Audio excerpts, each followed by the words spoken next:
Je vais pouvoir commencer alors. Ok, ouais. Bonsoir à tous. Merci à ceux qui se sont déplacés. Merci à ceux qui sont dans leur canapé. Avant de rentrer dans le sujet, j'aimerais remercier Sylvie d'abord de m'avoir invitée. Vous avez compris que pour moi, la FTP, ça reste depuis longtemps quelque chose d'important. Donc, j'ai participé à la création avec Geneviève, Pierre et d'autres à l'époque. Et depuis, je trouve que c'est une assoce qui a bien évolué dans le bon sens et je suis très honorée d'avoir été invitée pour cette conférence. Merci. Alors, on va parler ce soir de l'éthique personnelle du dirigeant et en sous-titre, hein, comment concilier les besoins de l'entreprise et son chemin d'individuation. Donc, je vais vous parler de ça pendant, je pense, une petite heure et puis après, j'espère qu'on aura du temps pour les questions-réponses, hein. C'est le but. Je cherchais pas à faire une conférence, hein, mais plutôt à être dans un échange avec vous. Avant de rentrer dans cet échange, j'ai besoin quand même de vous dire un petit peu qui je suis. Donc ça, vous l'avez lu, je pense, sur l'invitation, hein, des choses étaient écrites. Et j'ai besoin aussi de vous dire d'où je parle. Et le d'où je parle va venir compléter ce que vous savez déjà voilà, de qui je suis et de mon parcours professionnel. Donc, dans le d'où je parle, je vais vous parler et je vous dirai bien sûr après aussi de quoi je parle, quand même. Dans le d'où je parle, je vais vous raconter 4 rencontres qui ont été pour moi très, très importantes, hein, déterminantes, on va dire, dans ma pratique et aussi forcément structurantes pour ce que je vais vous raconter ce soir, puisqu'elles servent en fait de support à la façon dont je travaille aujourd'hui et dont je regarde les choses dans les entreprises.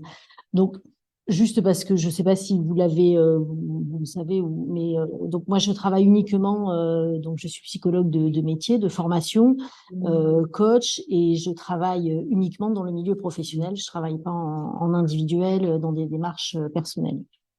Alors, pour moi, la première rencontre qui a été importante dans ma vie professionnelle et particulièrement structurante, c'est celle avec Jung et le MBTI, la théorie jungienne. Donc, cette rencontre, elle a été faite grâce à ma première rencontre avec Pierre et Geneviève.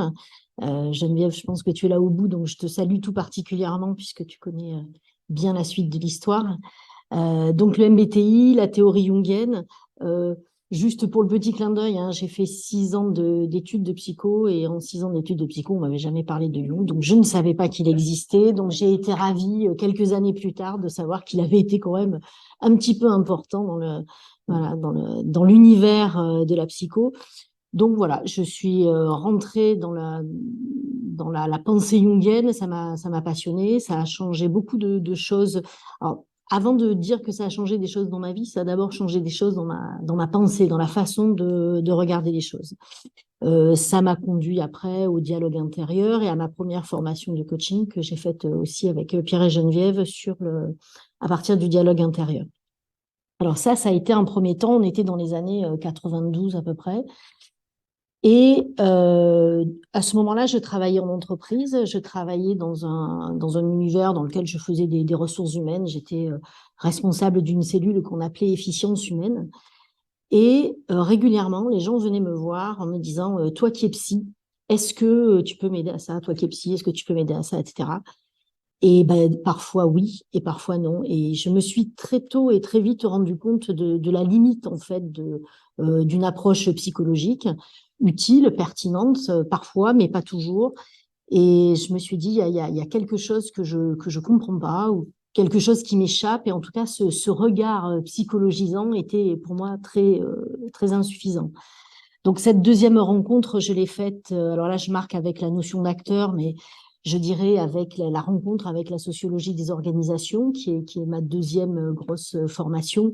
Donc, je suis partie dans les années 95 à Sciences Po pendant 3 ans à travailler en sociologie des organisations.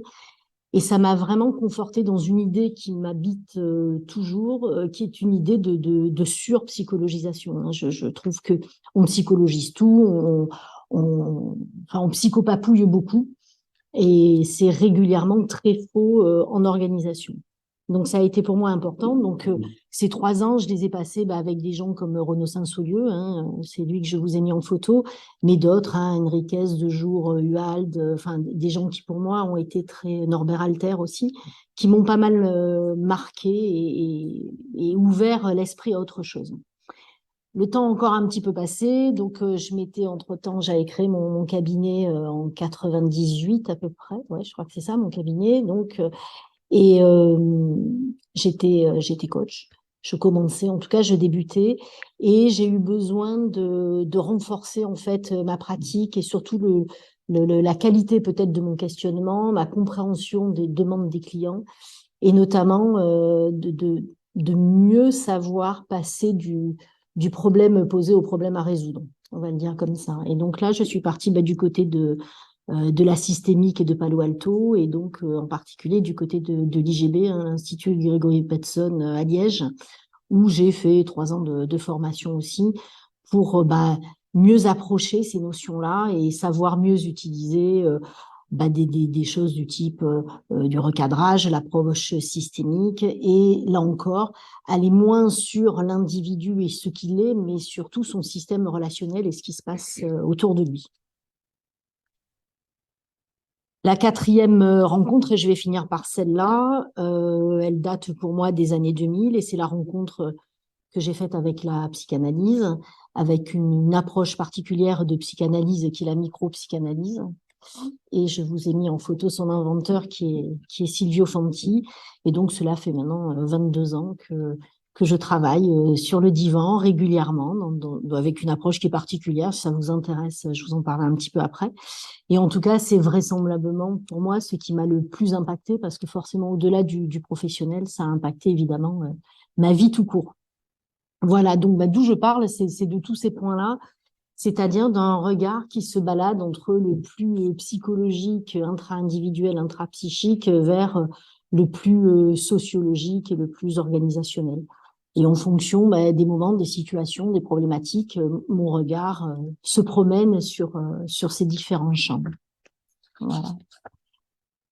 Alors, de quoi est-ce qu'on va parler ce soir? Quand Sylvie, Lionel m'ont parlé du thème de l'éthique du dirigeant, j'ai trouvé que c'était extrêmement vaste, alors passionnant, mais un sujet très vaste hein, qui peut s'aborder de façon très différente. On peut l'aborder de façon philosophique, sociologique, psychologique, enfin voilà, de plein de manières. Donc il fallait choisir, puis il fallait surtout que je vous parle de ce que je connais mieux quand même. Donc ce que j'ai choisi de faire ici, c'est justement pas vous donner de définition. C'est quoi pour moi la définition de l'éthique personnelle du dirigeant, mais essayer de vous circonscrire un peu le champ. Alors, on va pas être sur le registre de la morale hein, quand on parle de l'éthique du dirigeant. On n'est pas sur le registre de la déontologie, hein, de quelle façon chacun doit faire son métier. C'est pas ça. Je suis pas sur le registre de l'éthique de l'entreprise, où là on pourrait dire plein de choses, mais qui sont des généralités autour du management. Donc voilà, qui m'intéresse, mais là c'est pas l'objet. Donc ce qui est l'objet pour moi ce soir, c'est de vous parler finalement du rapport que le dirigeant a avec ses propres règles intérieures. Donc voilà, on est dans quelque chose de très spécifique. Hein. C'est pour ça que j'ai dit l'éthique personnelle, même si vous aurez forcément un impact et des influences hein, de la norme sociale ou des normes sociales, mais là on est sur un registre plus personnel. Et juste pour préciser, quand je vous dis dirigeant, ça peut être le dirigeant, le patron de la boîte, ça peut être des cadres dirigeants, et parfois ce que je vais vous partager concerne aussi un manager, peu importe. Donc, ce qui est important pour moi, c'est de parler des personnes dont les décisions impactent largement la vie de l'entreprise. Voilà, hein, ce qu'on oui, la vie de l'entreprise, la vie des collaborateurs. Donc, en général, ce sont plutôt des dirigeants, mais ça peut être des cadres dirigeants ou des managers. Cela va bien sûr dépendre aussi de la taille de l'entreprise. Donc, je vous précise aussi un petit peu avec qui je travaille et à quel niveau d'entreprise je travaille. Donc, la plupart du temps, hein, j'accompagne soit des individus dirigeants en personne, soit des équipes de direction. Donc, ce que je vais vous dire ce soir, a priori, ça concerne le dirigeant, mais vous verrez, à plusieurs reprises, on pourra extrapoler sur des équipes de direction, c'est la même chose. Donc, des gens que j'accompagne sur la durée, donc ça, c'est peut-être ce qui fait un peu plus ma marque de fabrique par rapport à d'autres. J'ai quelques clients que j'accompagne depuis presque 20 ans maintenant. Alors, soit quand je dis le client, ça va être l'entreprise et son comité de direction. Donc, il y a des entreprises dans lesquelles je suis depuis près de 20 ans. Donc, j'ai vu passer des directeurs généraux différents, des codires différents. Dans une en particulier, c'est sûrement moi la plus ancienne de tous. Hein. Ils ont tous changé à plusieurs reprises. Donc, soit c'est l'entreprise que j'accompagne depuis longtemps, soit c'est le dirigeant. J'ai quelques-uns de mes clients que j'accompagne depuis 3-4 entreprises différentes qu'ils dirigent. Voilà. Donc, c'est particulier aussi hein, comme relation.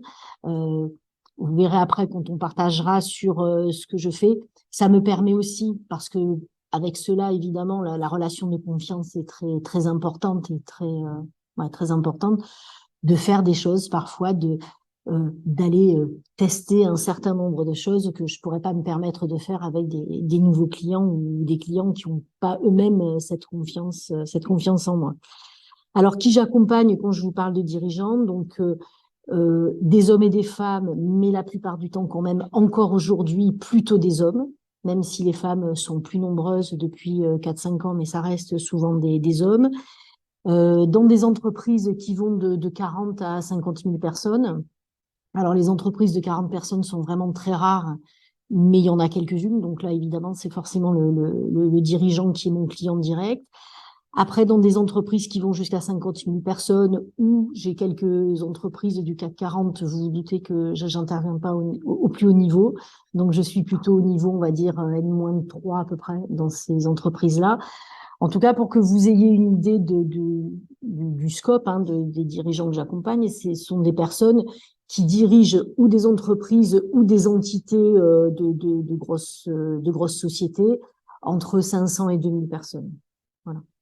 Et donc avec des situations dans lesquelles j'accompagne le dirigeant seul, d'autres où j'accompagne le comité de direction seul, et d'autres pour lesquelles j'ai des interventions qui sont un peu plus globales, qui sont pas forcément que du coaching individuel ou du coaching d'équipe, mais ça peut être aussi des interventions de type sociologique, des diagnostics sociaux ou des interventions systémiques. Donc, ce que je vais vous dire après, en général, émerge plutôt dans des démarches de coaching individuelles ou de groupe, mais ça peut émerger aussi dans d'autres types de situations. Voilà, c'est clair pour vous? Alors, de quoi je vais vous parler? Dans un premier temps, je vais vous faire partager quelques convictions que j'ai sur cette question de l'éthique hein, du manager et du dirigeant.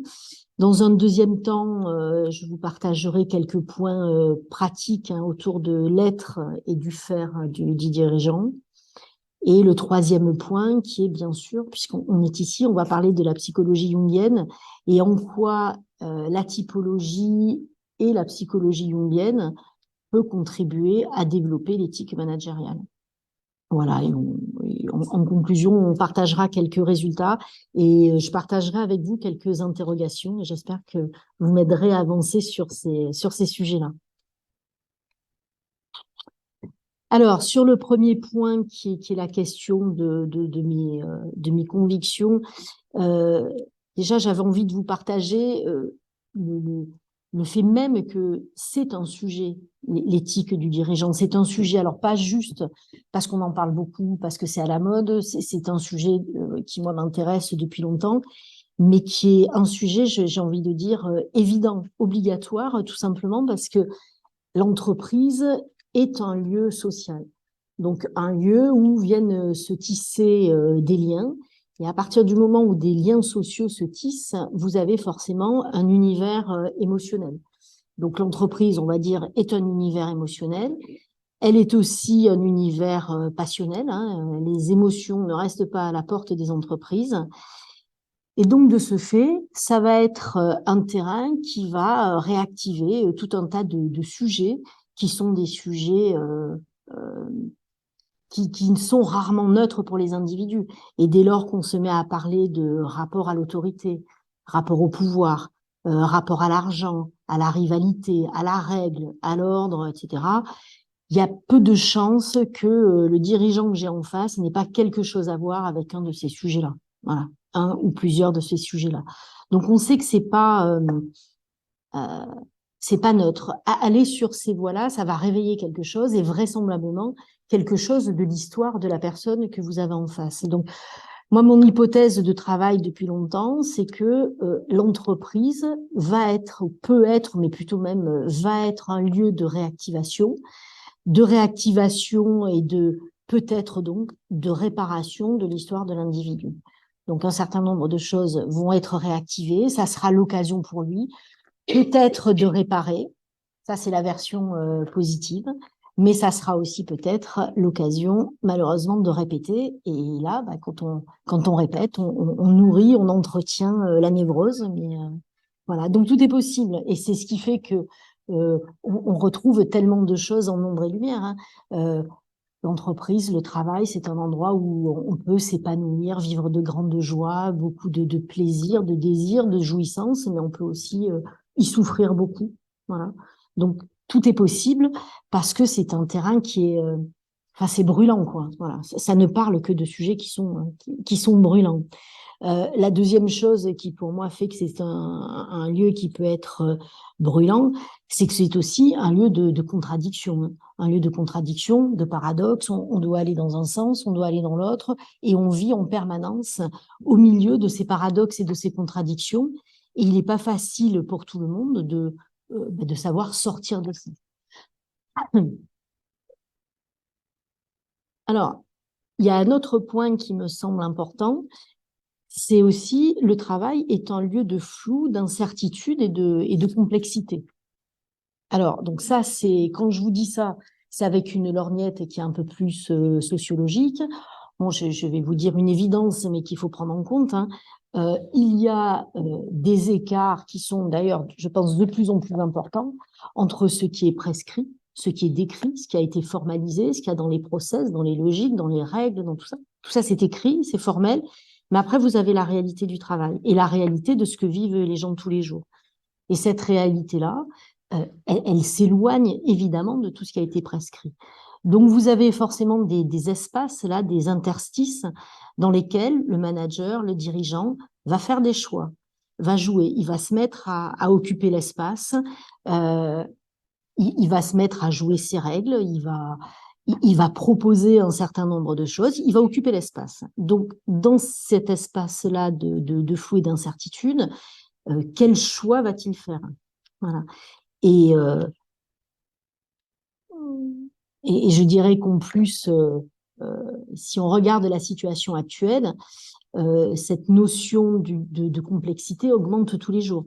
Donc, on vit dans un monde de VUCA. Je pense que l'acronyme va pour tout le monde, hein, volatile, incertain, complexe et ambigu. C'est de plus en plus VUCA. Même le terme VUCA semble aujourd'hui insuffisant. On en invente d'autres de nouveaux. Bon, ça veut dire que tout ça est très compliqué et très incertain. Et donc exige de plus en plus des dirigeants qui ont une colonne vertébrale solide. Voilà. Parce que qu'est-ce qu'on fait de tout ça? La troisième chose qui me fait dire que l'éthique est un sujet important, c'est que votre dirigeant, votre cadre dirigeant, votre manager occupe une position particulière. Plus il va monter en niveau hiérarchique, plus il va être fantasmé par les autres, fantasmé par lui-même aussi assez régulièrement d'ailleurs. Euh, et c'est important de voir qu'est-ce qu'il va faire de ça. Voilà, je suis un modèle, on me regarde, on me scrute, on m'observe. J'ai régulièrement des courtisans qui me font des feedbacks, pas forcément toujours très réalistes, mais en tout cas bien stratégiques. Qu'est-ce que je fais de ça? Voilà.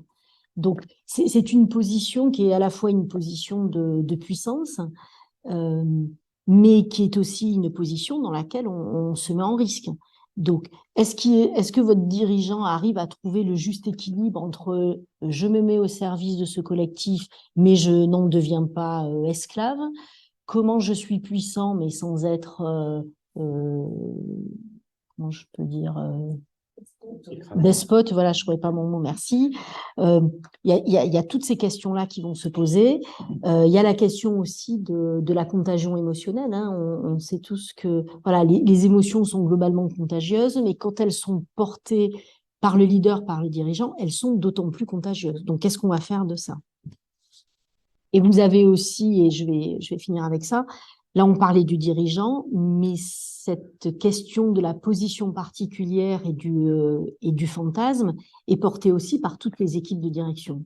Alors ça, c'est des sujets qui m'intéressent depuis des années, et cette différence qu'on peut trouver d'ailleurs, enfin je fais une petite parenthèse, mais la différence qu'on peut trouver entre le fantasme des salariés de l'entreprise sur ce qui se passe dans le comité de direction, qui est donc à la fois un lieu, un temps et une équipe qu'on imagine puissante en train de prendre des décisions ultra stratégiques sur des questions de vie ou de mort. Et puis après, vous assistez à un codir. Et là, vous dites, voilà, l'image du bac à sable, finalement, c'était pas si faux que ça. Bon, voilà, c'est très rigolo. Et encore, j'ai fait une petite remarque que j'aurais dû faire depuis le début. Les entreprises dont je parle, et donc, celles que je connais ne sont absolument pas représentatives, hein, de toutes les entreprises. Ce sont les entreprises qui sont prêtes à payer des consultants pour venir faire du développement personnel et des choses de cette nature-là. Donc, elles ne sont pas représentatives. Et pourtant, des bacs à sable, il y en a beaucoup là aussi. Donc, j'imagine ce que ça peut être ailleurs. Alors, ça va jusque-là? Ouais, très bien.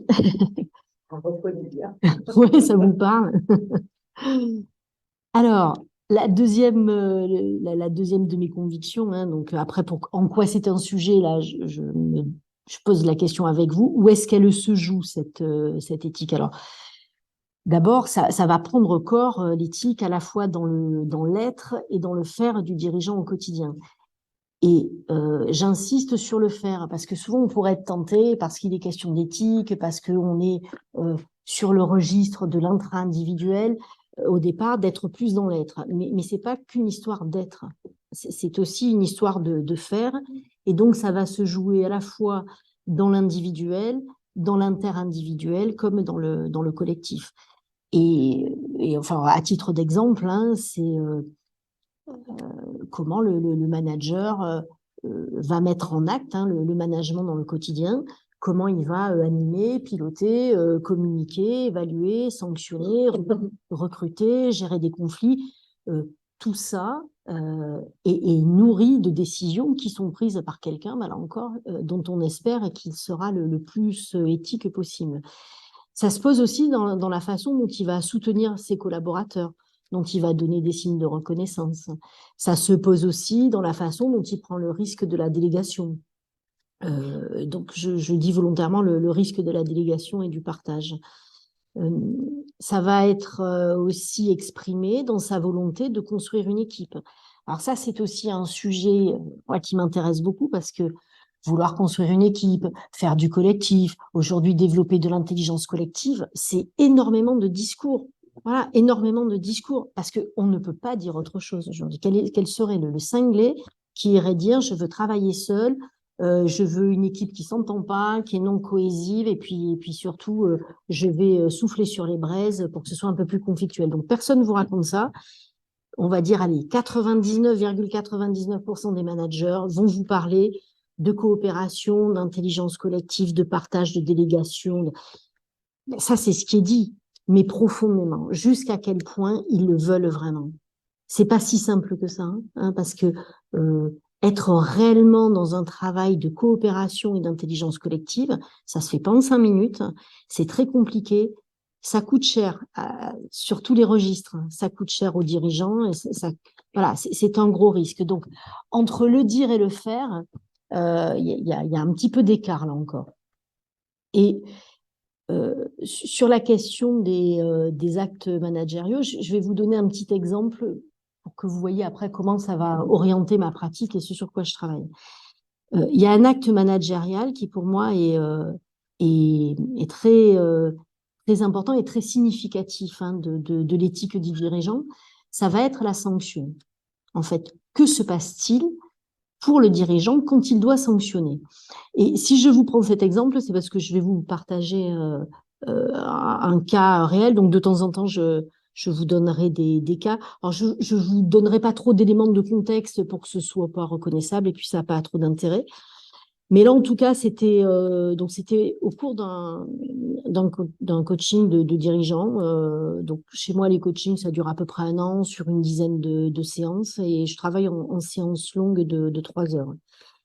Au cours de cette séance, donc mon client arrive et il était mal à l'aise avec une sanction qu'il avait donnée à un de ses collaborateurs, dont le comportement avait été non satisfaisant, et donc il avait sanctionné. Et en fait, il était très mal à l'aise avec cette sanction. Et il tourne en boucle en disant « j'aurais dû, j'aurais pas dû, j'aurais dû, j'aurais pas dû ».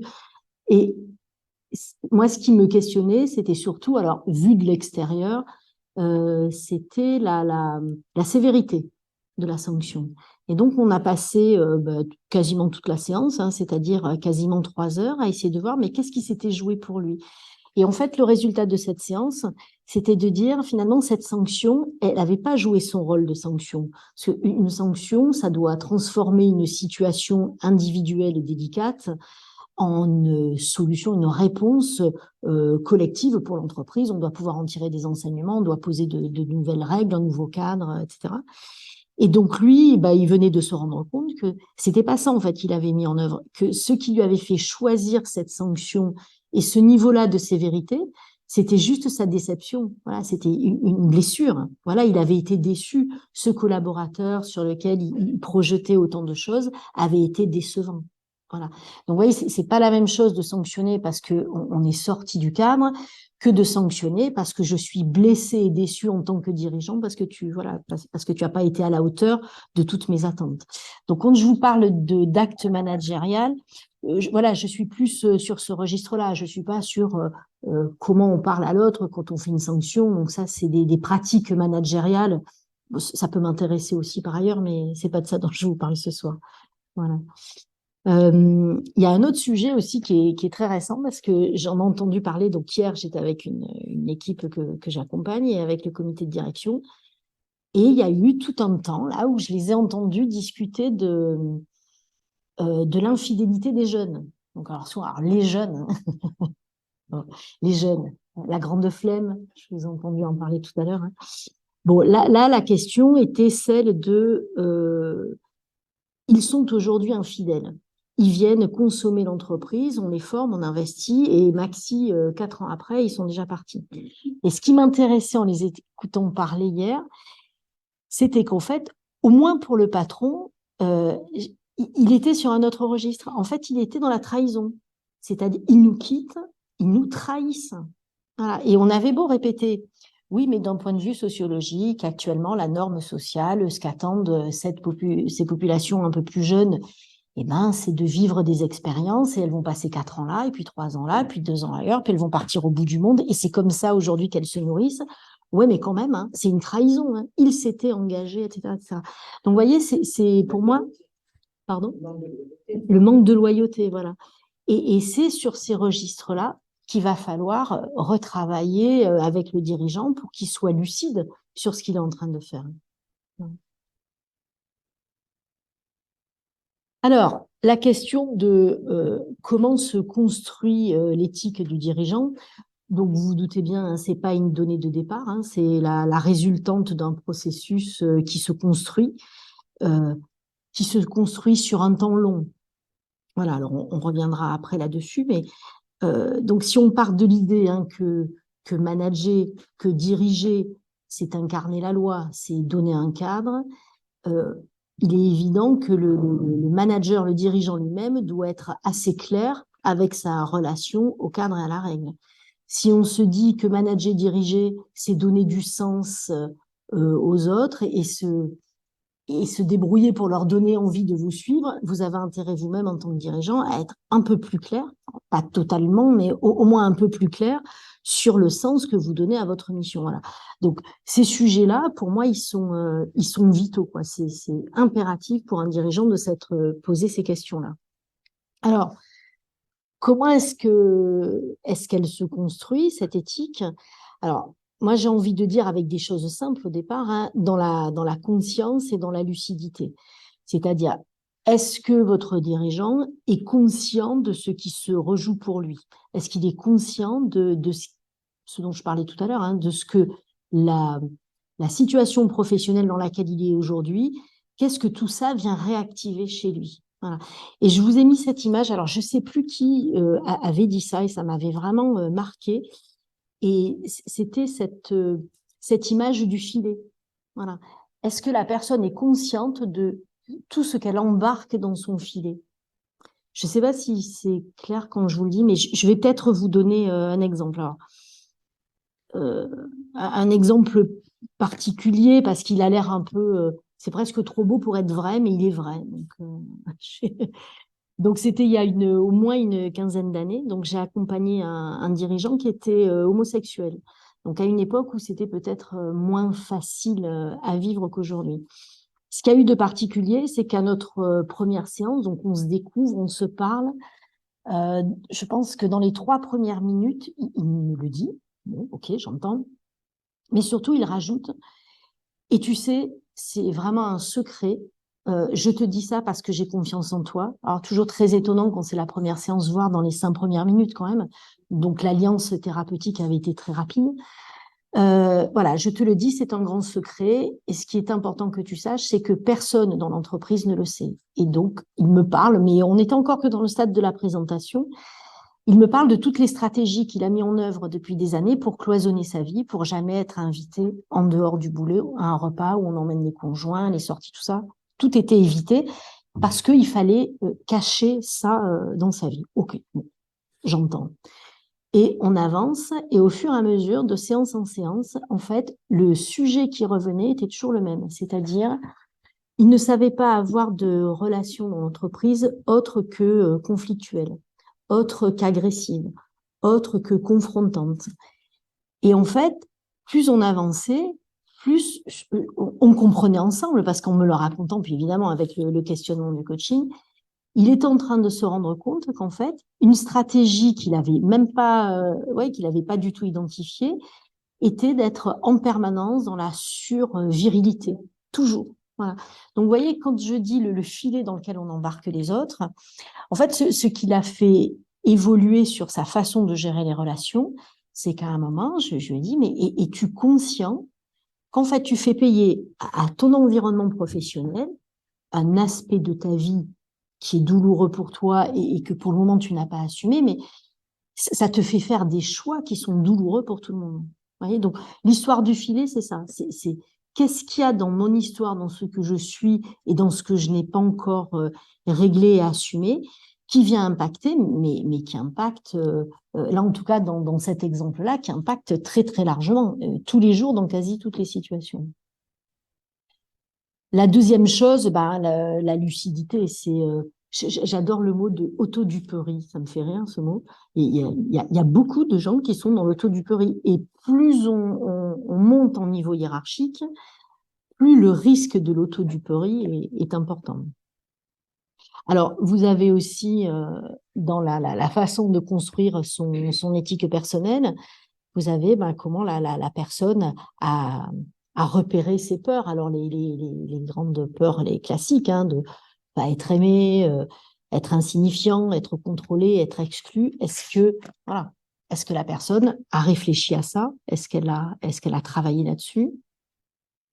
Et je vous ai mis le petit homard, hein, c'est le clin d'œil sur le complexe du homard de Dolto ou de la langouste de Lénard. Ça vous parle ou pas, hein? Oui. Voilà. On construit une carapace, mais il n'y a pas de colonne vertébrale à l'intérieur. Donc, le jour où la carapace, entre autres chez le dirigeant, hein, la carte de visite, la position sur l'organigramme, le jour où la carapace pète, il n'y a plus rien.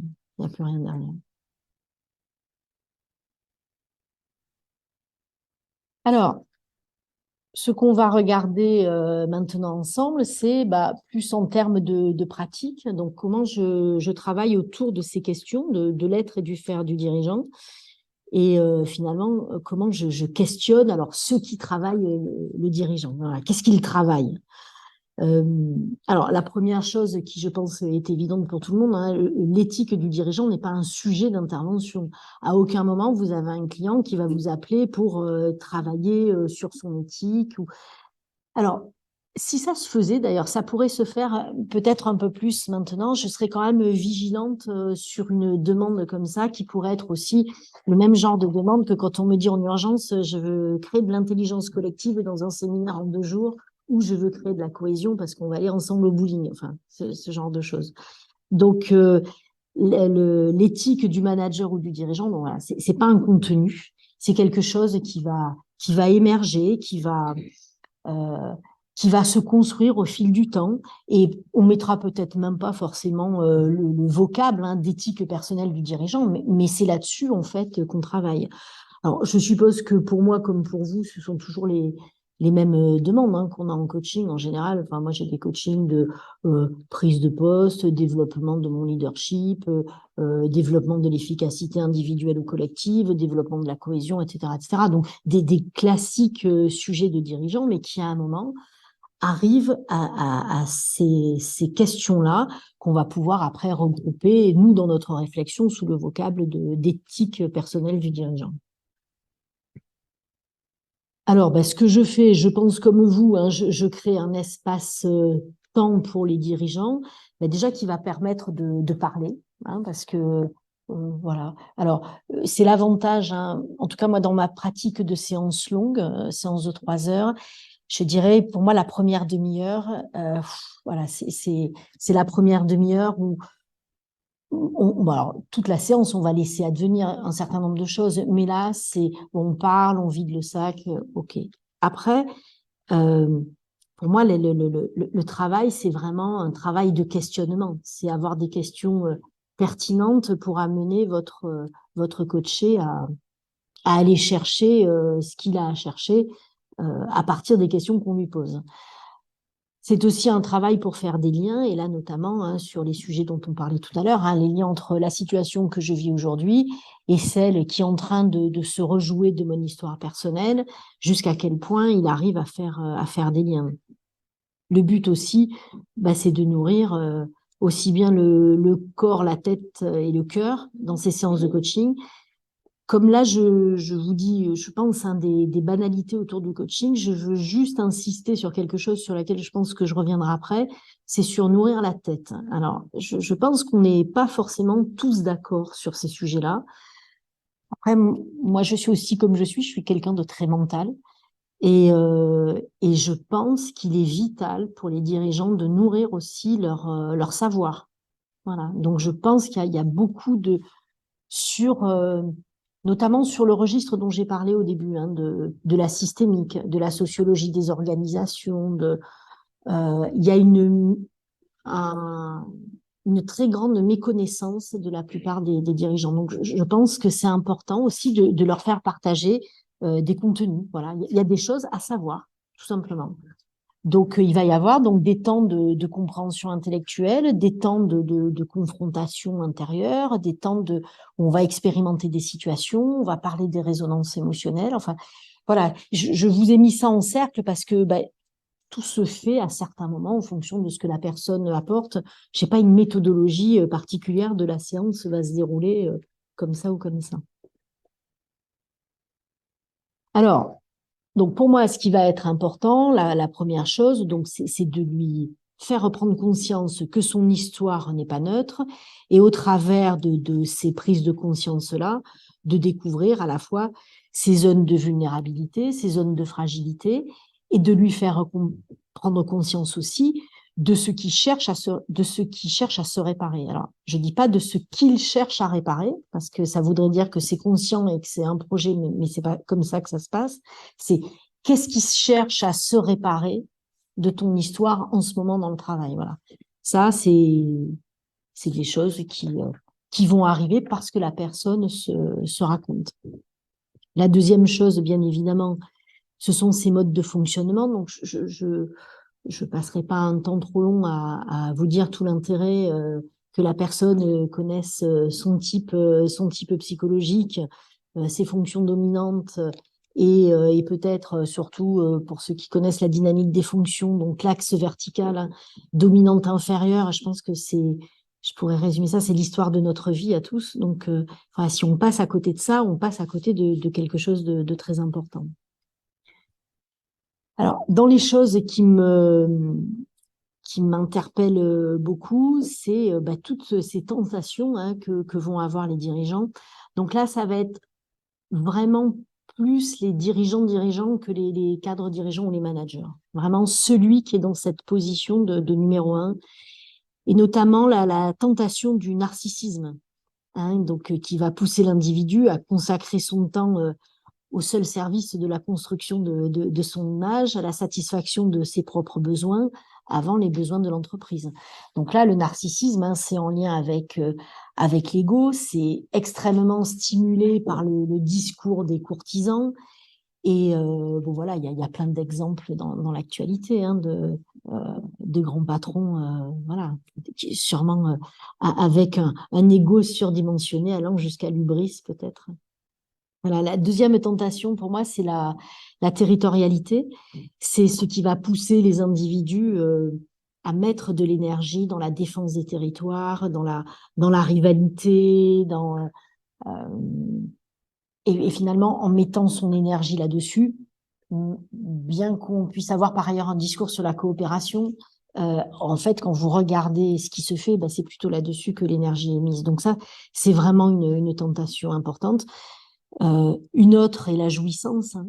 La jouissance, ça veut dire à un moment, je vais m'investir prioritairement dans la satisfaction de mes besoins et un peu moins me consacrer aux besoins essentiels de l'entreprise. Là, on y voit plus aussi le rapport à l'argent, au matériel, c'est quel choix je vais faire, quelle décision je vais faire, qui m'arrange moi bien plus que le bien commun. Ouais. Autre tentation, bon, elle est plus simple à comprendre, hein, le tout contrôler. Et celle qui est pour moi très importante, j'y reviens, j'en ai déjà parlé, c'est le tout simplifier.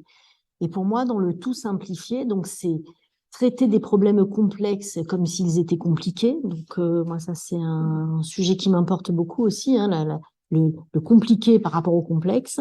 Pas les mêmes méthodes, c'est pas les mêmes sujets, c'est pas les mêmes façons de faire. Donc, il y a cette tentation-là de simplifier parce que ça va plus vite, mais dans la tentation de la simplification, j'y mets aussi cette fameuse psychologisation à outrance, c'est-à-dire il y a un truc qui va pas, eh ben on coupe une tête ou on change un bonhomme en se disant voilà, c'était porté, hein, la responsabilité était portée par une personne, je change le bonhomme et demain ça ira mieux. Ben non, demain ça ira pas mieux parce que régulièrement c'est pas comme ça que les choses se jouent. Donc ça euh, c'est des choses qui sont importantes à partager et c'est là où je disais il y a quelques minutes, c'est important de nourrir le savoir aussi. Parce que quand je dis ça à un dirigeant, c'est pas un point de vue, je lui donne pas mon avis, je lui dis pas t'as été méchant de couper la tête à machin. C'est pas ça la question. C'est de dire comment tu as abordé cette problématique, avec quelle paire de lunettes, avec quel outil, pour en arriver à cette solution-là, alors que dès qu'on se pose 5 minutes pour regarder avec pertinence la situation, on était dans des problématiques absolument pas individuelles et psychologisantes. Voilà. L'autre point pour moi qui est très important, c'est aussi la vigilance, hein, sur tous les biais perceptifs. Donc bon, les effets perceptifs, les biais perceptifs, les modèles mentaux, les croyances limitantes, enfin tous ces sujets-là, c'est vraiment impératif de les avoir abordés. Voilà. Il y a un sujet aussi qui est important en termes de vigilance pour les dirigeants, c'est la question de la solitude. Donc moi, je m'y suis intéressée parce qu'un de mes clients était confronté à ça et vivait très mal. Et il avait, je pense, à un moment, confondu deux choses. C'est la solitude et l'isolement. Et c'est pas pareil. Voilà. Le dirigeant, à un moment, quand il est le patron de la boîte, le numéro un, il va être seul à certains moments, face à certaines décisions. Ça, il faut l'assumer. Il faut aussi avoir su, au bon moment, poser le cadre en disant il y a des décisions que je prendrai seule. Voilà, celles-là, elles se partagent pas. Voilà, je les prendrai seule et donc il faudra que j'assume de les prendre seul. Ça, pour moi, c'est la solitude, ce qui n'a rien à voir avec l'isolement, qui là devient particulièrement dangereux.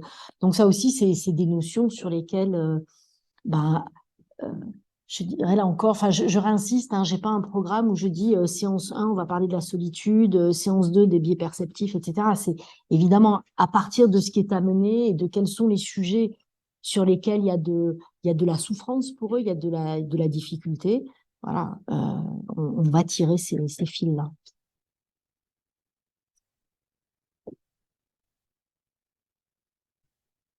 Alors, tout à l'heure, j'étais sur le qu'est-ce qui travaille, hein, le dirigeant. Là, je suis sur le questionnement de comment il travaille. Donc, je reviens là-dessus. Pour moi, c'est important euh, que le dirigeant me partage, hein, tous ces mindsets, hein, ces croyances, ces modèles mentaux sur la vie en organisation. Ça veut dire, euh, lui, ses croyances sur la confiance, sur le pouvoir, sur l'autorité, sur la puissance, sur l'argent, sur les signes extérieurs de richesse. Et ça, enfin, régulièrement, quand les gens vous parlent de ça, ils vous retricotent ça avec leur histoire de vie, hein, d'où ils viennent, ce qui se rejoue pour eux, qu'est-ce qu'ils viennent peut-être réparer dans la fonction qu'ils ont aujourd'hui.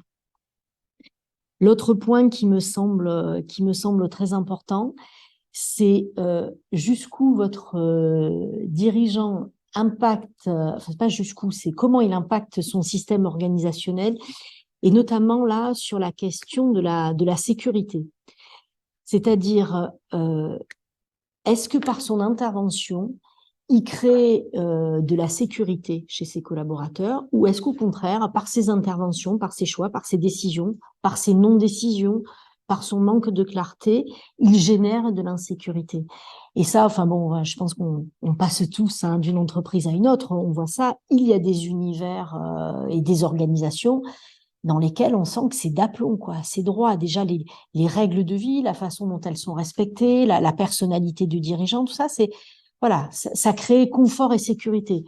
Dans d'autres organisations, on sent cette peur-là qui est jamais très loin, cette insécurité. Donc ça, c'est important que le dirigeant ben, reprenne sa part là-dedans. Voilà. Est-ce que lui, qu'est-ce qu'il fait pour ça?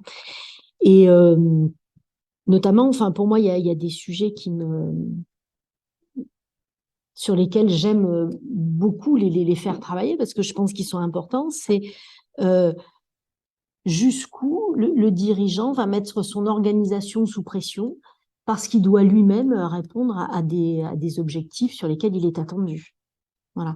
Alors ça, c'est des sujets qui m'intéressent de plus en plus parce que alors je ne sais pas si c'est le hasard de la vie avec mes clients du moment, mais beaucoup de mes clients actuellement reçoivent une pression que j'avais rarement vue, par exemple de la part des actionnaires.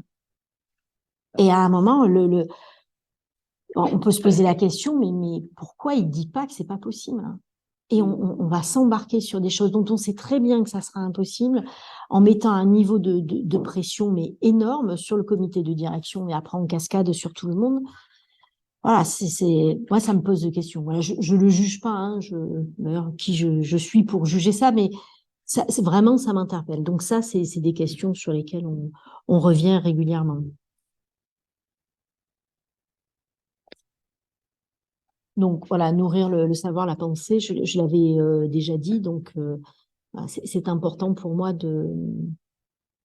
entre avant un coaching et après un coaching, il faut que dans ce qui a changé pour la personne, il faut qu'il y ait aussi, pour moi, dans le savoir, dans les concepts, qu'ils aient intégré un certain nombre de choses, voilà, qu'ils aient vraiment changé leur regard, pas seulement par leur prise de conscience, mais aussi par des choses apprises à l'extérieur. Alors, on aborde, si ça vous va toujours, c'est bon? Ouais, ok. On continue alors. Donc la troisième partie, donc sur en quoi la typologie jungienne hein, contribue à développer l'éthique managériale. Donc j'ai pris quelques angles de vue. Après, j'espère qu'on en partagera à d'autres. Et puis je vous dirai aussi ce qui me questionne dans tout ça. Alors, bon, la première chose, évidemment, la typologie jungienne, elle va passer par des outils typologiques et qui, pour moi, c'est vraiment peut-être le premier pas hein, pour rentrer dans cette réflexion-là. Donc, connaître son type, hein, ses mains droites et psychologiques, hein, c'est comme ça que je métaphore les choses. Mais quelles sont mes mains droites et mes mains gauches aller, si possible, hein, jusqu'à la dynamique des fonctions. Donc, vraiment faire prendre conscience à la personne de, de cet axe dominante inférieure. M'arrêter parfois un peu plus longtemps avec certains clients sur euh, le fait que certaines personnes, tout à coup, ont un tel plaisir à découvrir leur type, à se complaire dans leur type, qu'à nouveau, là, il faut faire quelque chose parce que sinon, euh, c'est une phrase qu'on a souvent partagée, je crois, avec Lionel, c'est le type n'est plus une explication, mais ça devient une excuse à tout, quoi. Ah, ouais, c'est comme ça parce que je suis haine. Ouais, bon, d'accord, mais c'est un peu court comme explication. Donc voilà, les outils typologiques sont vraiment importants et c'est la première chose qui structure la réflexion. Alors après, évidemment, dans ma pratique, le dialogue intérieur est important. C'est pas quelque chose que j'utilise de façon systématique, mais c'est quand même quelque chose d'important et qu'on retrouve assez souvent. Donc notamment par le travail de reconnaissance hein, des sous-personnalités et notamment des sous-personnalités dominantes. Donc je pense qu'il y a quelque chose d'assez logique. Hein. La personne découvre son type psychologique, elle va découvrir sa fonction dominante. On n'est jamais très loin après d'aborder ça avec le dialogue intérieur pour dire finalement cette fonction dominante, comment elle se traduit dans des sous-personnalités qui vont être actives au travail. Alors, je me suis amusée, là, je vous en ai mis quelques-uns, mais les grandes classiques dans le travail. Hein, donc, vous avez l'activiste, le héros, la sous-personnalité du gentil, du critique, du perfectionniste. Enfin, voilà, elles sont très souvent là. Donc, ça, c'est un travail, on peut dire, de fond, hein, de connaissance de fond. Et après, le dialogue intérieur, moi, va m'intéresser aussi euh, dans des moments où on va se poser des questions. Et donc, si je reviens à mon histoire de tout à l'heure, là, sur la sanction, en fait, on l'avait travaillé à partir du dialogue intérieur. C'est-à-dire qu'à un moment, on en est arrivé à cette question, mais quelle est la partie de toi qui a donné cette sanction? Et en fait, ben, c'était son enfant blessé et on était loin d'être dans l'adulte dirigeant. Après, l'autre question, là, quelle partie de toi veut tout et tout de suite? Ça, là, c'est un petit clin d'œil à un travail que j'ai fait avec un de mes clients, euh, qui était toujours dans je veux et j'exige et je veux tout de suite. Et puis, si on disait, mais enfin, est-ce que c'est vraiment urgent? Ça pouvait finir par, oui, mais enfin, je suis quand même ton boss, donc si je te demande, tu le fais. Bon, voilà. Ça méritait qu'on fasse un petit tour du côté de son enfant capricieux. Oui, et justement, oui, je m'étais marquée aussi dans le dialogue intérieur. euh, c'est souvent un outil qui va être très aidant dans les conflits de loyauté. Voilà. Et ça, le conflit de loyauté, je l'ai souvent vu apparaître, alors à un niveau en dessous du dirigeant, mais au niveau des personnes qui entrent dans un CODIR, dans un comité de direction. Ça veut dire qu'elles se mettent à rentrer dans un cercle dont on parlait tout à l'heure, hein, fantasmé, c'est le cercle des gens les plus puissants de l'entreprise. Mais par rapport à aux équipes, voilà, est-ce que je suis pas en train de trahir? Voilà. Et donc, là, il y a souvent des moments qui sont un peu délicats. Et en fait, si je reprends juste un exemple, hein, donc, dans une des personnes que j'avais accompagnées, donc avait eu cette promotion, rentrait dans un comité de direction et tout le monde s'accordait à dire qu'elle avait fait un parcours magnifique, que c'était génial, qu'elle était jeune, brillante et que en fait, tout le monde parlait de ça comme de quelque chose d'extraordinaire. Et en fait, quand je l'avais en face de moi, elle avait plus tellement le sourire, elle était plutôt triste et angoissée, et il y avait quelque chose qui allait pas. Et en fait, son conflit de loyauté, c'était la trahison. Et c'était la trahison par rapport à ses équipes. Alors ça avait été le premier niveau, et il nous a fallu beaucoup, beaucoup de séances pour qu'à un moment, elle fasse le lien avec la trahison par rapport à son père, qui donc quand elle était jeune, hein, était déléguée syndicale CGT, et elle avait toujours entendu, évidemment, critiquer les patrons, les chefs, le patronat, etc. Et pour elle, c'était voilà, elle se sentait trahie. Et juste pour finir, parce que ça, c'est une histoire de coaching que j'avais trouvé extraordinaire, qui m'avait beaucoup marqué.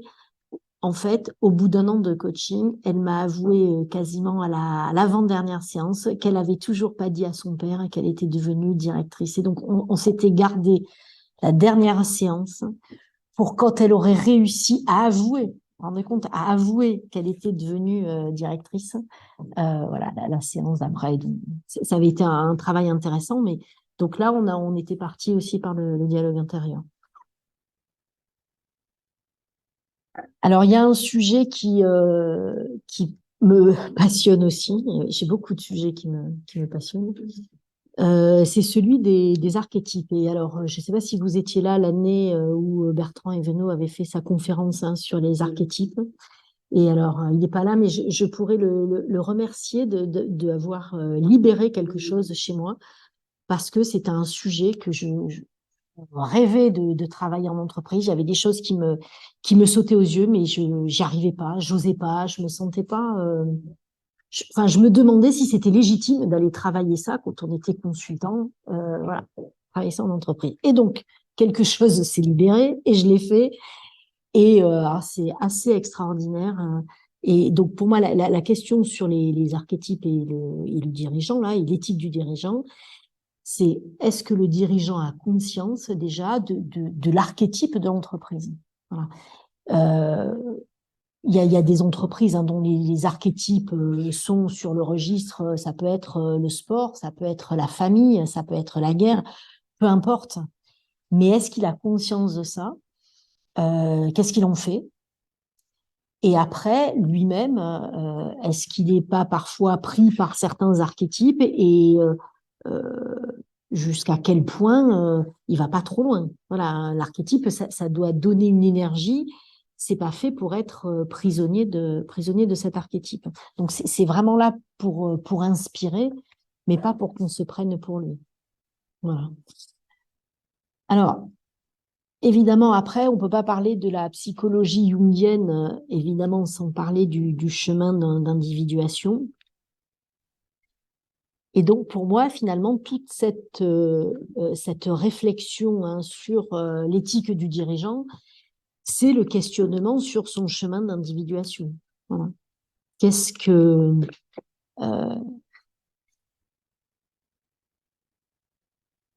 Il y a un problème? Il n'y a plus de... Là, on va sur le slide, là, papa.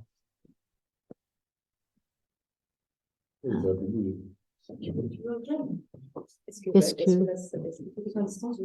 C'est une petite interruption de séance, hein, sans aucun souci. Non, c'est pas grave, je bois un coup pendant ce temps, tout va bien.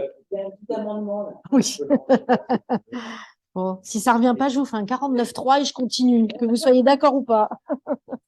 De respirer, de boire un peu. Oui.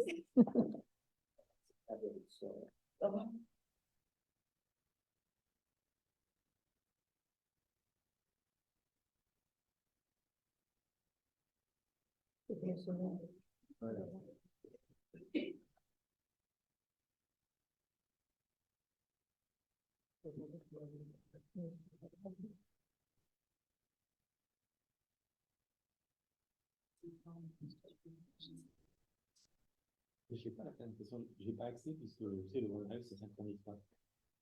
Il faut vraiment que tu le partages. Il n'y a pas forcément grand-chose à regarder. Oui, je sais pas. Oui, bon. Qu'est-ce que je fais? Je continue son slide. Hein. C'est pas très grave, je les regarde moi. Donc alors, cette question du chemin d'individuation, finalement, le lien est évidemment très fort. Hein, c'est presque peut-être la même chose de dire qu'on va accoucher de son éthique personnelle de dirigeant et d'avancer sur son chemin d'individuation.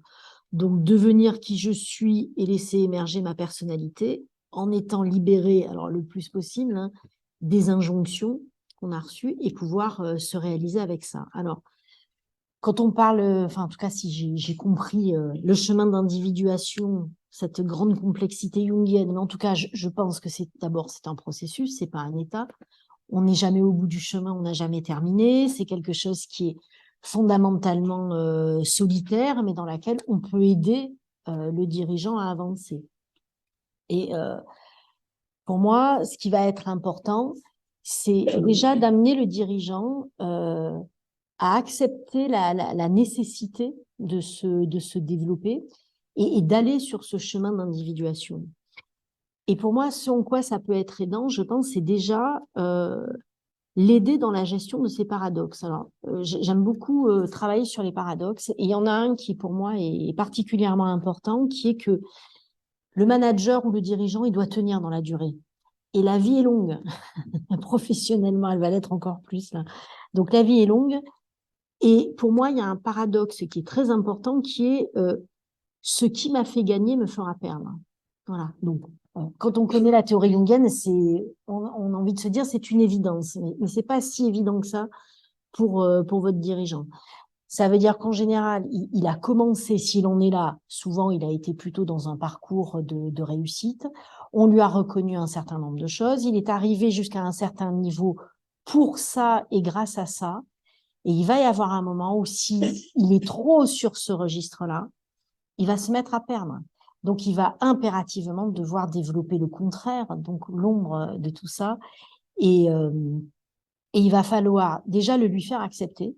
C'est pas simple, le lui faire accepter et l'aider à prendre un virage, c'est-à-dire commencer à abandonner ce qu'il fait le mieux et le plus pour aller prendre le risque de développer le registre. Vous savez tous qu'en général, il a critiqué, sur lequel il a fait plein de projections sur les autres, etc., etc. Donc, ce virage-là, il est pas simple à prendre.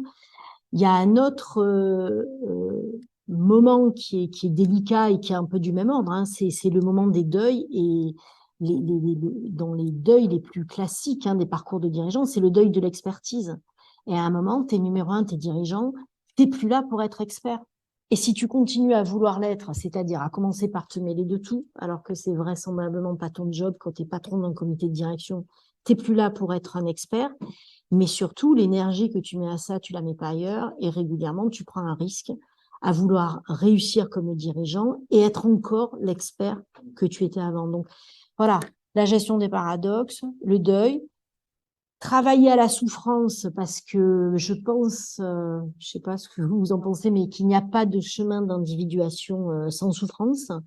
Donc, il va falloir l'aider à supporter ça et puis peut-être aussi à discerner les souffrances utiles et des souffrances inutiles.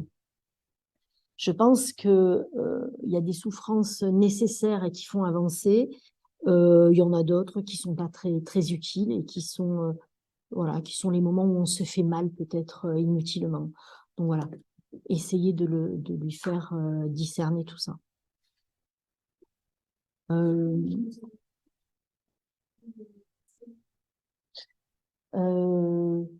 La souffrance utile, on va la voir dans l'abandon, par exemple, de l'expertise. Ça me semble être un bon exemple.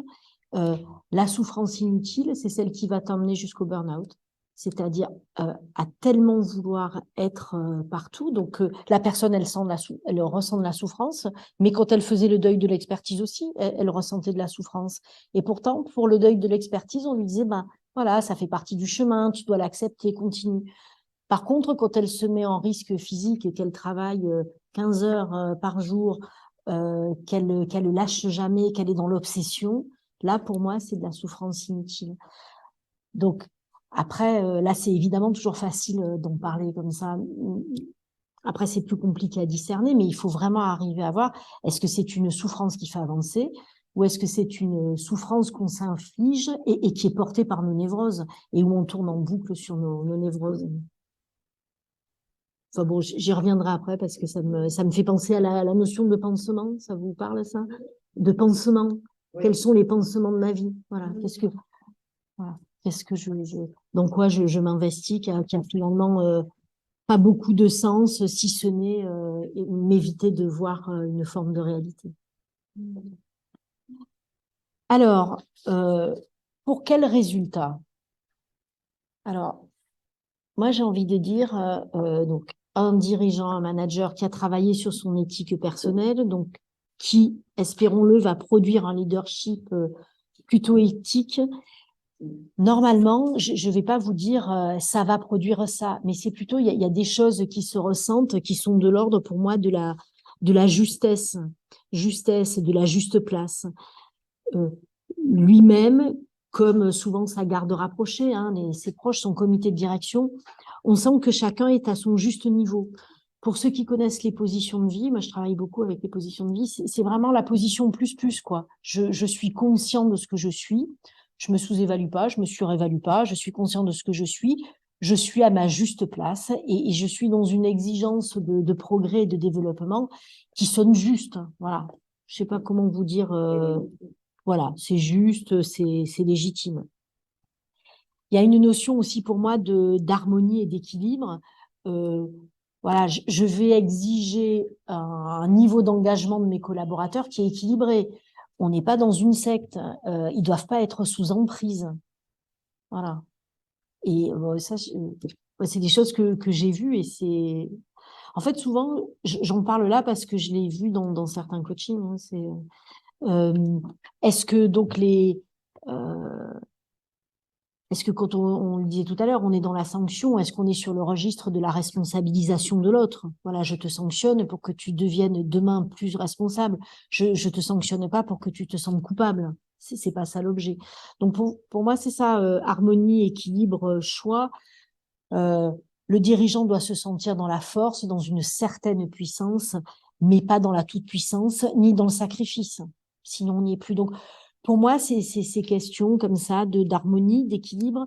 Il doit se sentir dans le choix aussi, de continuer ou de partir. Et c'est marrant, au moment où je vous dis ça, ça me fait penser, ça n'a rien à voir, mais je vous le dis, ça me fait penser au couple. Voilà, si on reste ensemble, c'est parce qu'on a envie, pas parce qu'on est coincé à cause des enfants ou de la maison. Et l'autre point pour moi du leadership éthique, c'est est-ce que cette question du bien commun, du souci de l'intérêt du plus grand nombre revient régulièrement dans son discours. Voilà. Sans qu'à la limite, j'ai moi à poser la question, est-ce que c'est devenu un réflexe d'aller regarder qu'est-ce qui va plutôt dans le sens du bien commun. Et donc, pour finir, j'avais envie de vous partager ce qui me turlupine là depuis quelque temps, parce que peut-être qu'il y a quelque chose à théoriser, mais voilà. C'est mes interrogations, en fait, sur le lien entre éthique et anima et animus. Parce que pour moi, il y a vraiment quelque chose qui est de l'ordre de... Si on dit l'éthique, c'est pas des grandes déclarations, c'est pas des chartes de valeurs. Ça, je pense qu'on est d'accord là-dessus quand on parle de l'éthique personnelle du dirigeant. Donc tout à l'heure, je vous disais, c'est pas quelque chose qui se déclare, ça émerge, ça advient, c'est souvent long à arriver, ça se joue dans les interstices, ça se joue dans les lieux de flou, Alors c'est vrai que quand on dit ça, moi ça clignote un peu et je me dis tiens, ça me fait penser à l'anima, voilà, à l'anima. Mais dans le même temps, l'éthique, c'est aussi à certains moments savoir faire une reprise d'autorité, savoir poser un cadre, savoir prendre une décision forte, donc être plutôt sur des choses qu'on mettrait plutôt sur le registre de l'animus. Après, voilà, je ne sais pas si on peut en parler comme ça, si c'est pas une simplification outrancière des choses, j'en sais rien. Donc je vous pose la question.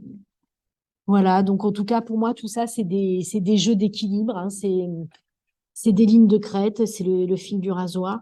Et comme je voulais pas définir les choses, j'ai juste trouvé ça comme définition. Je voulais pas commencer par une définition, donc je finis par une définition. Mais pour dire que voilà, l'éthique, c'est tout sauf quelque chose de figé, mais c'est une ouverture d'esprit qui conduit à la réflexion continue dans la recherche du bien commun et individuel. Voilà.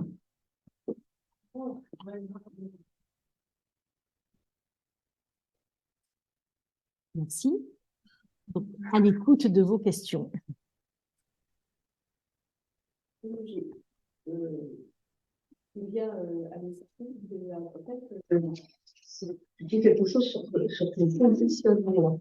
À travers ce que tu dis, j'entends quelque chose comme coach et consultante, c'est-à-dire avec le fait aussi d'apprendre, de les former d'apporter du contenu, de nourrir aussi intellectuellement pour nourrir, ce que je comprends bien parce que je fais aussi beaucoup d'interventions dans le coaching de manager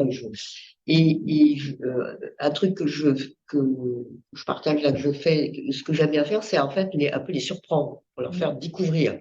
Bon, et c'est aussi une façon de s'imposer, enfin et de créer le lien et la reconnaissance. Et alors là, je me demandais, ils ont quel âge et je pensais à la question des âges aussi avec le chemin de l'individuation, si tu veux, avec le chemin de vie. Ouais. Ils ont rarement moins de 40 ans, mais il y en a quelques-uns. En tout cas, des moins de 40 ans, c'est plus aujourd'hui qu'avant. Ils sont peut-être un peu plus jeunes aujourd'hui, mais en général, ils sont plutôt c'est des quadra quinquas. Oui, c'est ça, parce que c'est fondamental aussi, hein, pour aller explorer le monde. C'est en ça que je ferai la différence. Là, on a parlé plutôt des dirigeants. Quand ils sont plus jeunes, ils sont managers et on ne va pas tout à fait sur les mêmes registres. Et j'ai eu la sensation aussi en t'écoutant qu'il y avait, je ne sais pas pourquoi, qu'il y avait beaucoup de F chez les responsables en question. Ah, alors, je croyais que tu allais dire chez le coach. Chez le coach, oui. Mais chez les F aussi. Et je pense au lien, en fait, ça pose la question. J'attire des clients F. Bah oui, c'est la question aussi complètement, on a les clients. On a les clients qu'on mérite. On a les clients qui correspondent à notre type. Alors, oui. En fait, j'ai énormément, très souvent des clients ESTJ. Et donc, évidemment, on ne sait pas quand on commence. Alors, parfois, je le renifle un peu parce que je pense qu'on renifle assez facilement son nombre. Et puis, il y a le moment où la personne va passer le MBTI. Et il m'arrive assez régulièrement de leur dire, c'est intéressant parce que nous fonctionnons en ombre et lumière. Et pour moi, ça me donne l'occasion de leur dire, d'insister sur qu'est-ce qui se joue entre nous dans la séance. Voilà. Parce que régulièrement, on pose ça dans le cadre. Il est important durant un coaching que la personne exprime ce qu'elle est en train de vivre dans la relation avec son coach. Et souvent, les gens n'osent pas trop y aller. Enfin, ils sont un peu timides là-dessus. Et quand j'ai la chance d'avoir en face de moi mon ombre, c'est souvent une façon de dire, donc, il ne peut pas ne rien se passer. Voilà. Donc, ça va être important pour toi comme pour moi qu'on pointe ça quand ça arrive au travail. Le point d'entrée, le dirigeant ne commence pas en disant je veux travailler mon éthique. C'est ce que tu disais. C'est ce que je dis. Quelle est la question qu'il pose? Comment est-ce qu'il pose la question? Comment est-ce qu'il ouvre le sujet? Je crois que quand même la plupart du temps, c'est le développement personnel, mieux se connaître. C'est souvent parce qu'on le leur a dit. Parce qu'on leur a dit, parce que leur copain dans la fédération des patrons, machin, a son coach et il veut aussi son coach. Mais il y a souvent des demandes très authentiques, hein, de besoin de comprendre et de développement. Voilà. Ça arrive régulièrement pour ceux qui ont des trajectoires assez rapides et assez lisses. C'est sur le premier accident, pour ceux qui vivent comme un premier accident, un premier échec, une première difficulté, une équipe qu'ils n'arrivent pas à embarquer, un collaborateur, un membre de Codir qui les a déçus, qui a fait, enfin, je pense à un cas, une sortie spectaculaire. Mais qu'est-ce qui s'est passé? Et la sortie spectaculaire, c'est que enfin, il y en a un qui lui dit en face tout le mal qu'il pense de lui et que jamais personne n'a osé lui dire. Et là, voilà, il se retrouve devant ça à gérer. Donc voilà, ça c'est assez régulier. En tout cas, pour répondre à ta question, voilà, demande de développement personnel, c'est ce qu'il y a le plus important. Oui, enfin, demande de développement personnel couplée quand même avec un besoin d'efficacité. Vous avez dit que tu accompagnais surtout des hommes, mais quelques femmes aussi. Est-ce que tu remarques des différences dans les problématiques ou bien est-ce que c'est indiscernable? Ouais, il y a quelques différences, mais j'ai pas envie de les dire parce que ça fait un peu trop stéréotypé. Et je pense qu'au niveau des dirigeants, le stéréotype est beaucoup moins fort qu'à plus bas niveau de l'organisation. Donc, on va dire que non. On va dire que non. J'ai une question sur un sujet que tu as évoqué au tout début, mais que je n'ai pas compris. Tu as parlé de psychopapouille en baillant d'un mot. Il y a une psychopapouille et autre chose, et j'ai pas compris. Voilà, c'est mon mot à moi, sur peu personne. Pour moi, ce que j'appelle les psychopapouilles, donc ça a une connotation un peu péjorative, un peu négative dans ma bouche, c'est cette volonté de toujours tout psychologiser et que je trouve dégradante par rapport à la matière que peut-être on manipule tous et qui demande beaucoup d'exigence, de rigueur, de compréhension. Et je trouve qu'on colle de la psycho à 2 balles partout. Et ça c'est ça que j'appelle la psychopatrie. Et en fait, c'est pour moi cette espèce de réflexe, mais je pense qu'il est quand même assez français.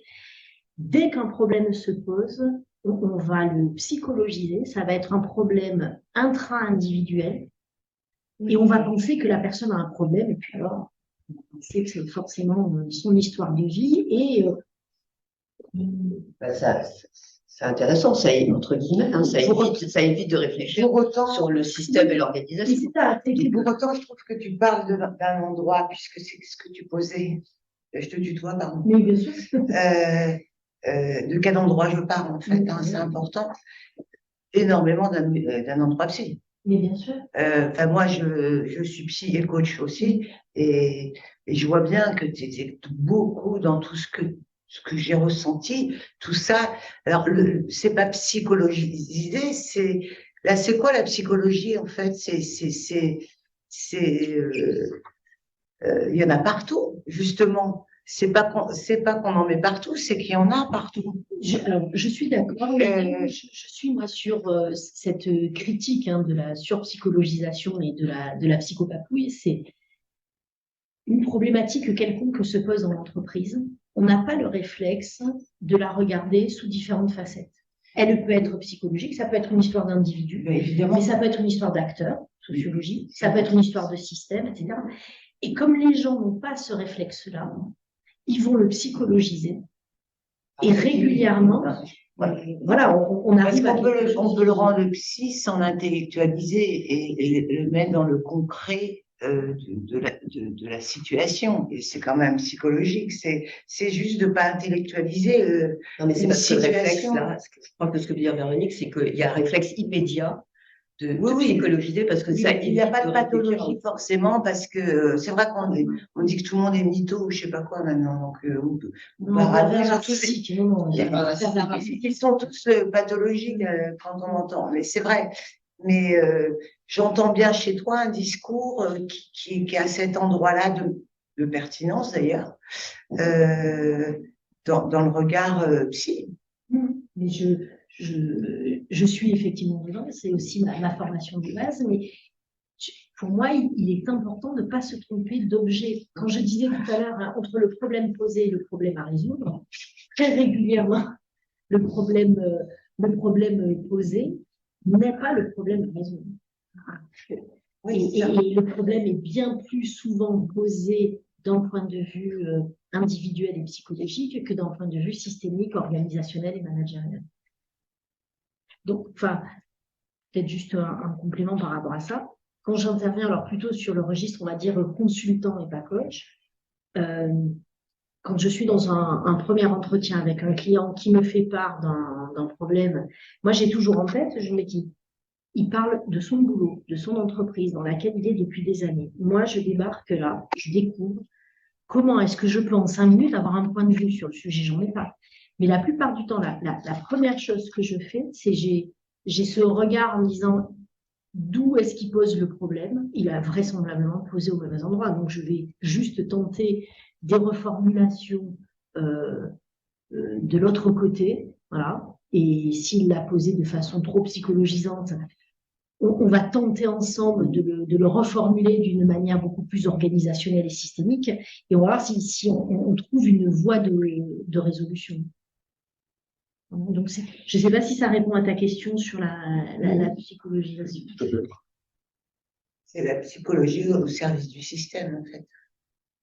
C'était l'exemple que tu donnais tout à l'heure aussi, qui était, de dire finalement, tu as une problématique d'une personne qui se retrouvait potentiellement dans des injonctions paradoxales parce qu'il y a des processus en place dans l'organisation qui sont qui sont inadaptés. Et finalement, au lieu de se dire, bon, bah voilà, on s'attache au processus, etc., qui est hors problématique psychologique, Bien sûr, on va bien sûr. dire, bon, cette personne n'écoute pas parce que finalement, elle n'a pas appliqué un process qui est défaillant. Donc, on ne s'attache pas.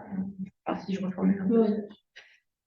Véronique, est-ce que tu pourrais approfondir un petit peu le lien avec l'éthique du manager et ses fonctions? Notamment, tu parlais beaucoup de l'axe dominante inférieure. Est-ce que tu pourrais te donner quelques exemples pour voir un petit peu comment quel jeu se fait entre ses fonctions et son éthique? Je vais. Vous avez 3 heures. Non, mais c'est surtout chercher des exemples qui soient pertinents. STJ. Ouais, STJ, ouais. Non, mais je vais peut-être, non, sans exemple, répondre de façon un peu plus générale. Je pense que le premier axe de travail, ça va être à partir de cette fonction dominante. C'est-à-dire, tout à l'heure, quand je parlais du paradoxe, ce qui m'a fait gagner me fera perdre, c'est ça. C'est jusqu'à quel point ce qui est trait ne devient pas trop. Voilà. À quel moment ce qui est vert devient orange et rouge. Donc, pour moi, c'est cette idée-là. C'est j'ai compris mon type psychologique, j'ai compris ce que j'étais, j'ai compris mes fonctions dominantes. Est-ce que je suis conscient à la fois de la puissance que ça me donne, mais surtout de la limite, enfin, pas surtout, mais aussi de la limite que ça a et quels sont les registres autres qui pourraient être utilisés. Donc, moi, souvent, en début de coaching, le cadrage, mais je pense comme pour vous tous, hein, c'est de dire le coaching qui soit d'ailleurs individuel ou d'équipe a pour objectif d'élargir les possibilités de réponse comportementale. Donc, on va élargir le niveau de ressources. Aujourd'hui, avec ta préférence ou ton type psychologique, tu vas de façon spontanée et préférentielle plutôt sur ce registre-là. Est-ce que tu pourrais imaginer d'autres façons de répondre à cette situation? Alors, parfois, c'est ce que tu peux imaginer, parfois, c'est est-ce que tu peux les jouer, est-ce que tu peux tester dans un jeu de rôle comment tu aurais répondu si tu avais été sur un autre registre. Donc, voilà, c'est les faire, en fait, naviguer sur les fonctions. Ça répond. Aussi, la complexité. Oui, il y a une question. Oui, j'ai une question qui est plus une remarque-question. Tu as beaucoup évoqué le fait que l'éthique, voilà, ça se construit, ça émerge.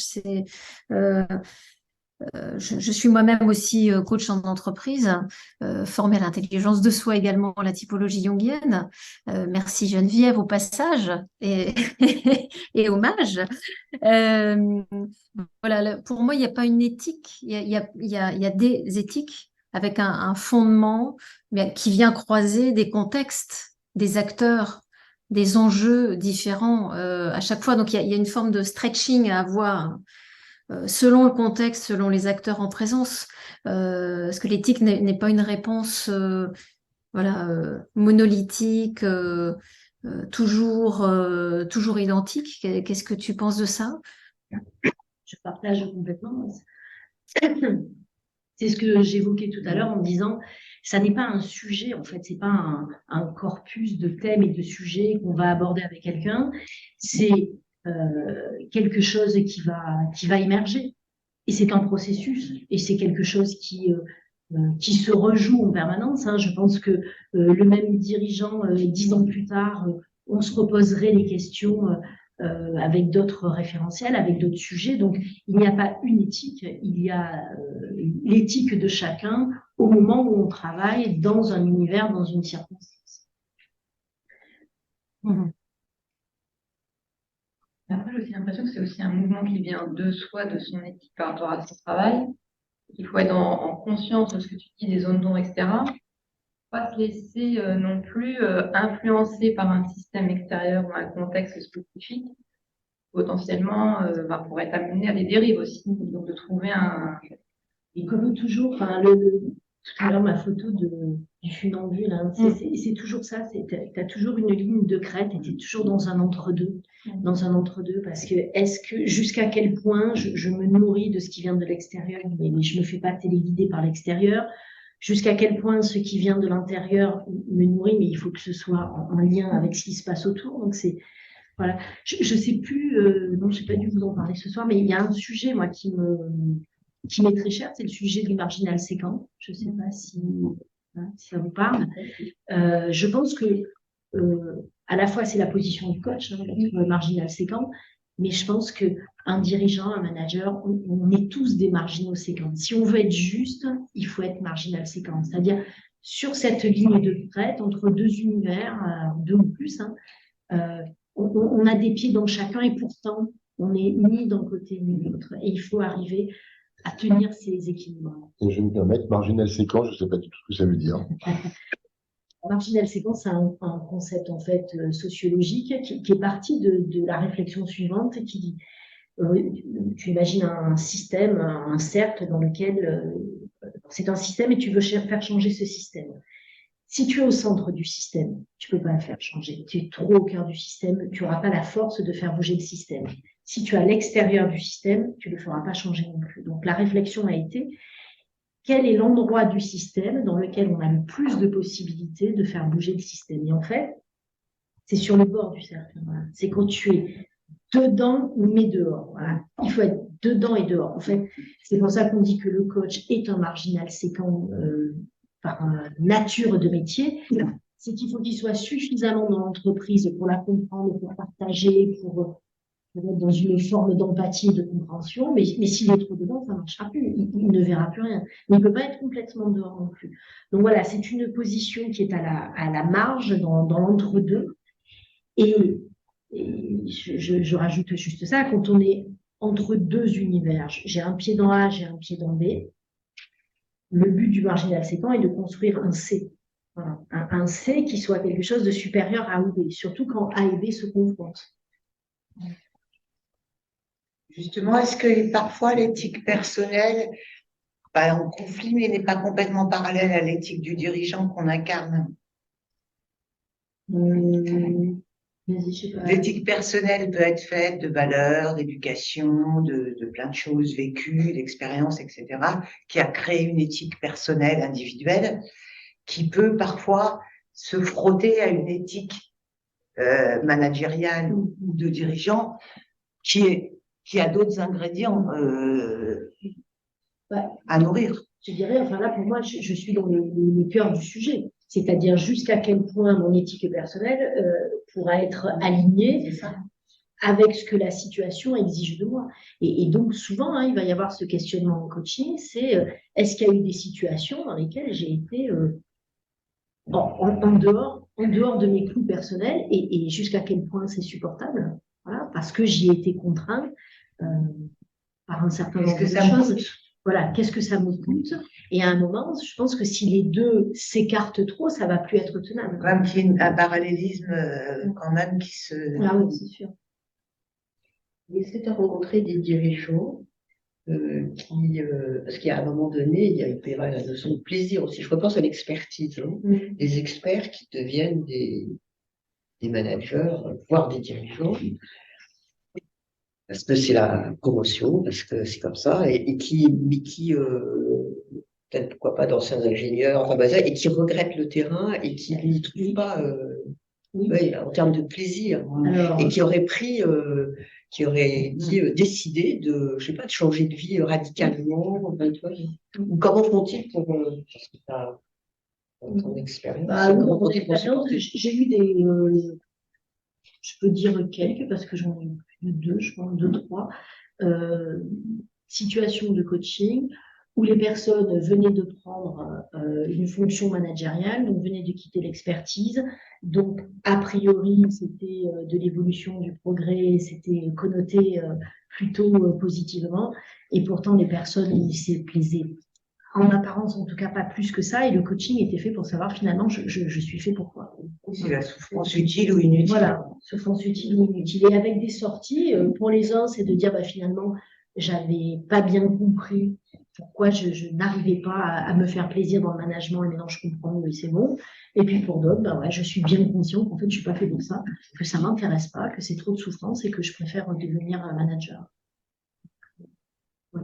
Oui, puis en dialogue intérieur, ça répondait peut-être à quelqu'un d'autre que son désir à Bien lui. sûr. Hein. C'est régulièrement ça. Hein. Et le désir de qui Ça, je fais une complexité parfois de ce que tu disais, des courtisans et tout ça. Et finalement, il peut y avoir un questionnement individuel du dirigeant, mais il se retrouve quand même parfois aussi entouré de telle manière que finalement, c'est toujours un peu biaisé dans les comportements. Donc, il n'y a pas en face des comportements, entre guillemets, qui aident au développement individuel parce que justement, Alors pour moi, un dirigeant isolé, c'est ça. Hein. Ça ne veut pas dire qu'il est seul. Il peut être entouré, mais de gens qui sont dans une relation fausse. Ouais. Voilà. Donc, en fait, l'éthique du dirigeant, elle va quand même comment dire, se révéler et se renforcer si autour de lui, son comité de direction est dans une démarche comparable. Donc, moi, je me retrouve dans plusieurs situations. Si on le disait tout à l'heure, si je coach le patron, je ne peux pas coacher l'équipe. Donc, si je coach l'équipe, je ne coach pas le patron, mais il faut que lui-même fasse cette démarche par ailleurs. Et en général, quand on accompagne une équipe dirigeante et que ça monte en niveau de développement et de prise de conscience, le patron a rapidement intérêt à faire lui-même ce travail-là. Et donc, et moi, c'est ça que je trouve intéressant. En fait, j'ai un grand plaisir à accompagner les équipes et peut-être encore plus à accompagner une équipe qu'un dirigeant parce que de toute façon, l'équipe va pousser le patron et ça va être encore plus important dans le système. Tu mentionnais tout à l'heure que tu accompagnais des entreprises depuis plus de 20 ans. Et tout au long de ces 20 ans, est-ce que tu as eu des moments dirigeants, des moments équipe, ou ça reste toujours sur la même ligne?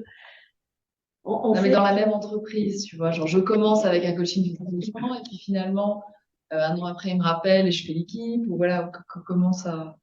Oui, alors ça m'arrive, mais quand je dis que j'accompagne sur la durée, c'est vraiment la même entité.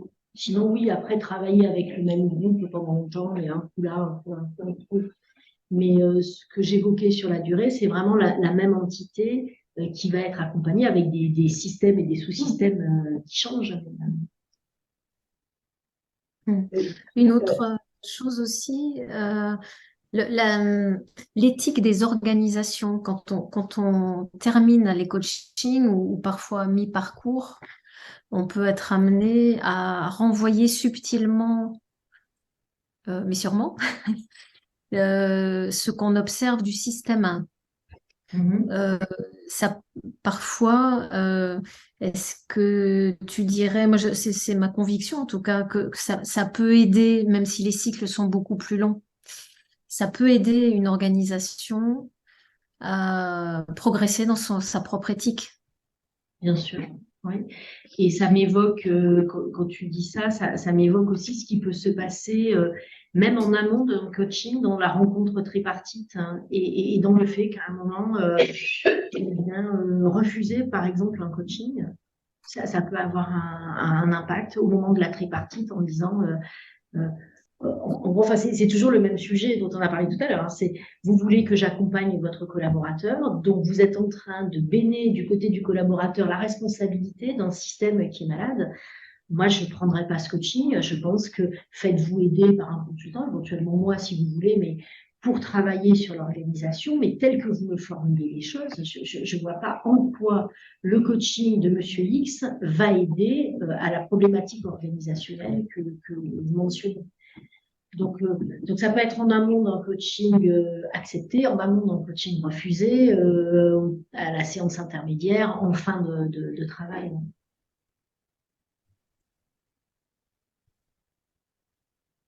Je suis curieuse de savoir comment tu as fait pour rester pendant 20 ans dans une même structure, En restant dehors. Non, pas en restant dehors, mais avec des gens qui seraient, si j'ai bien compris, qui seraient partis, qui auraient quitté. Et donc, comment s'est faite, c'est la curiosité, mais comment s'est faite la passation dans ces cas-là hein En fait, si c'est toi la mémoire. C'est parce que j'y suis tout le temps. Donc, j'ai ma tante. T'as un codir. Moi, j'habite. Donc, tu accompagnes un codir pendant 4 ou 5 ans, en fait. Pendant 4 ou 5 ans. Tu vas avoir des entrées, des sorties. Donc, ça change. Ouais. Et puis, il y a un moment où le patron s'en va. Voilà, le patron s'en va. Donc, moi, je considère que normalement, quand le patron s'en va, le coach s'en va aussi. Ouais.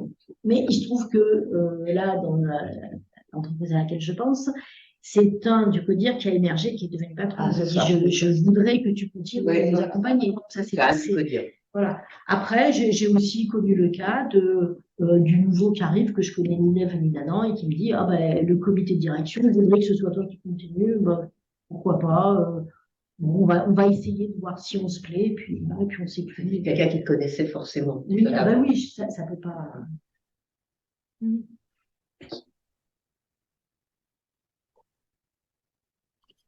Je voudrais dire un mot. Déjà que j'ai trouvé ça passionnant, donc merci beaucoup. Je crois qu'effectivement, l'éthique du dirigeant, c'est un point clé parce que, en fait, une entreprise, c'est un lieu de pouvoir fortement soumis à la pression du résultat.